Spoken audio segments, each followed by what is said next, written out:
नमस्कार विद्यार्थी आणि पालक मित्रांनो, वेटरनरी ॲडमिशनच्या अनुषंगाने जे सेकंड राऊंडची ऑप्शन फिलिंग रिजनल कोट्यासाठीची तर ती 3 सप्टेंबरला होणार होती, परंतु त्या वेळापत्रकामध्ये थोडासा बदल करण्यात आलेला आहे आणि त्याबाबतचं निवेदन काल वेबसाईटवर प्रसिद्ध करण्यात आलेलं आहे. मापसून त्यांच्या अधिकृत वेबसाईटवर प्रसिद्ध केलेला आहे.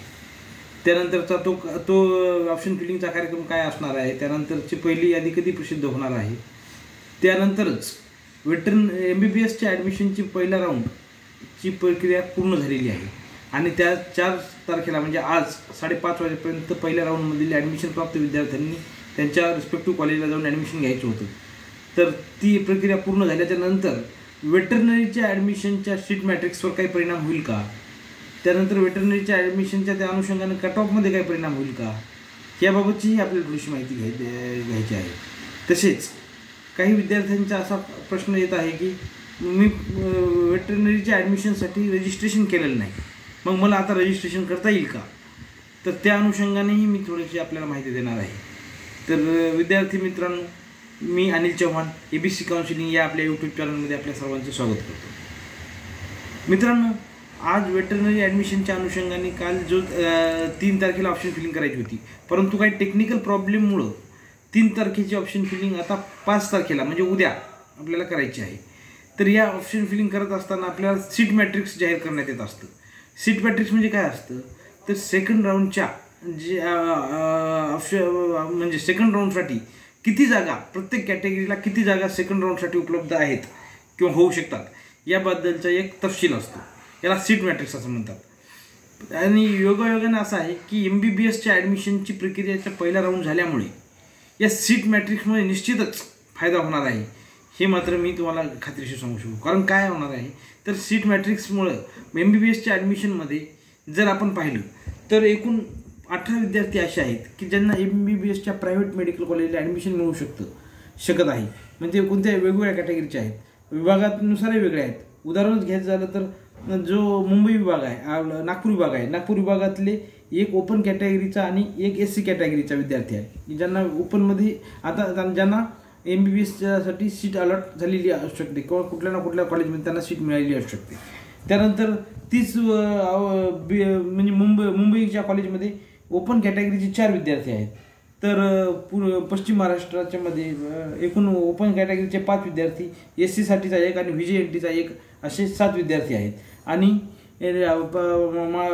मराठवाडा विभागामध्ये ओपनचे 4 विद्यार्थी आणि SC कॅटेगरीचा 1 असे 5 विद्यार्थी यांना MBBSसाठी सीट अलॉट झालेली आहे प्रायव्हेट कॉलेजला. आता प्रायव्हेट कॉलेजला सीट अलॉट झालेली आहे म्हणजे त्यांनी ॲडमिशन घेतीलच अशी काही खात्री देता येत नाही. कारण प्रायव्हेट कॉलेजची फीस जर पाहिली तर बऱ्याच वस्ती जास्त असल्यामुळे बरेचसे विद्यार्थी हे त्या ब्रँचला म्हणजे बरेचसे विद्यार्थी हे जात नाहीत असा अनुभव आहे. परंतु तरी पण मॅक्झिमम विद्यार्थी हे MBBSला झाल्याच्या नंतर वेटरनरीचे ॲडमिशन आपलं रद्द करून ते आपल्या MBBSला ॲडमिशन कन्फर्म करू शकतात. आणि त्यामुळं सीट मॅट्रिक्समध्ये निश्चितच या जागा वाढलेल्या आपल्याला दिसू शकतील. आणि या वाढलेल्या जागेमुळे आपल्याला सेकंड राऊंडला ऑप्शन फिलिंगसाठी किंवा ऑप्शन फिलिंग केल्यानंतर आपल्याला सीट मिळण्याची शक्यता थोडीशी वाढली किंवा सीट मिळण्याची शक्यता वाढू शकते. तर विद्यार्थी मित्रांनो, हे सीट मॅट्रिक्स काय असतं, तर सीट मॅट्रिक्स मी सांगितलं तुम्हाला. सीट मॅट्रिक्समध्ये की पूर्ण जागेचा तपशील असतो, म्हणजे कोणत्या कॅटेगरीला किती जागा आहेत आणि किती जागा या सेकंड राऊंडला उपलब्ध होणार आहेत. तर आणि त्यानंतर मी तुम्हाला आता मेडिकलच्या ॲडमिशनच्या नंतर आणि त्या काय परिणाम होणार आहे हे सांगितलं. आता याच्यामुळे कट ऑफवर परिणाम होईल का, तर निश्चितच होईल, परंतु फार काही मोठ्या प्रमाणात कट ऑफवर परिणाम होईल असं मला वाटत नाही. कारण हे जे कट ऑफ होणार आहे किंवा हे जे सीट मॅट्रिक्स येतील तर या सीट मॅट्रिक्सच्या नंतरच जे आपल्याला जास्त क्लिअर होईल. त्यामुळे सीट मॅट्रिक्स आल्याच्या नंतर मी कट ऑफच्या अनुषंगाने एक वेगळा व्हिडिओ निश्चितच बनवणार आहे. तर त्यामुळे त्यामध्ये आपल्याला मी सगळं विस्तृतपणे सांगणार आहे की किती प्रत्येक कॅटेगरीने किती कट ऑफ असू शकेल ते. तर परंतु आज मात्र मी तुम्हाला एवढंच फक्त सांगणार आहे की सीट मॅट्रिक्समध्ये मात्र थोडासा बदल होणार आहे. त्यानंतर विद्यार्थ्यांकडून एक कायम प्रश्न विचारला जात आहे किंवा कॉमेंट्स करून विचारत आहेत की आम्हाला आता पहिल्या राऊंड आम्ही वेटरनरीच्या ॲडमिशनसाठी रजिस्ट्रेशन केलेलं नाही, तर आम्हाला आता रजिस्ट्रेशन करता येईल का. तर विद्यार्थी मित्रांनो, वेटरनरीसाठीच्या ॲडमिशनचे रजिस्ट्रेशनच्या बाबतीत त्यांनी विंडो अजून काही ओपन केलेलं नाही. त्यामुळे विंडो ओपन केल्याच्या नंतर मी तुम्हाला त्याबाबतची अपडेट देईल. परंतु वेटरनरीच्या ॲडमिशनमध्ये फक्त ज्यांनी रजिस्ट्रेशन केलेलं आहे त्यांनाच ऑप्शन फिलिंग करण्याबाबतची एक संधी आहे.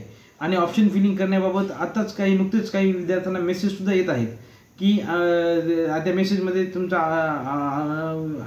अमुक अमुक यादीतील रिजनल कोट्यातील एवढा क्रमांक आहे, तुमचा स्टेट कोट्यातून एवढा क्रमांक आहे आणि तुम्ही ऑप्शन फिलिंग उद्या 5 सप्टेंबरला करावी अशा विषयाचा एक मेसेज येत आहे. आपल्याला आला असेल किंवा येईल, तरी आपण त्या अनुषंगाने आता उद्या 5 सप्टेंबरला ऑप्शन फिलिंगची प्रक्रिया पूर्ण करायची आहे. ज्या विद्यार्थ्यांनी रजिस्ट्रेशन केलेलं नाही परंतु त्यांना वेटरनरीच्या ॲडमिशनमध्ये भाग घ्यायचा आहे असं वाटतं, तर अशा विद्यार्थ्यांसाठी मात्र कुठलीच अजून तशी काही अपडेट आलेली नाही.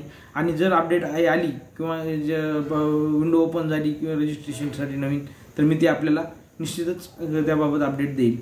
तरी त्यामुळे ह्या चॅनलला सबस्क्राईब करा, जेणेकरून की आपल्याला जे काही अपडेट्स आहेत ते मिळतील.